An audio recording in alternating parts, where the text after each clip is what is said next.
What's up guys, in this video I'm gonna show you how to invite friends and people to your crew in NBA 2K26. Affiliations have been completely removed and replaced with something new called crews. Think of crews as guilds similar to what you see in MMORPG games, where you can invite your friends, form a team and play together to earn special rewards. This reward includes things like cap breakers and other progression bonuses. Once you have created your crew, there are two main ways to invite people. The first way is through the social menu. To open it, press L1 and R1 on PlayStation or LB and RB on Xbox at the same time on your controller. This will bring up a list of your friends on your current platform along with nearby players in the city.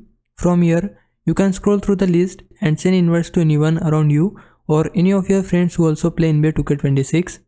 If your friend happens to be in different city instance, you can travel to their city first and then you will be able to invite them to your crew once you are in the same session.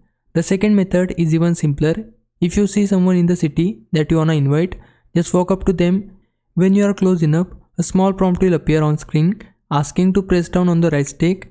Doing that will open a small interaction menu where you will see an option to invite that player directly to your crew, and that's all there is to it. Once you start adding members, your crew will grow, and the more active your crew becomes, the better rewards you will all earn together. Hopefully this guide helps you understand how the new crew system works in NBA 2K26. Now if it was a big help, can you like this video and subscribe my channel. For now, thanks for watching. Bye bye.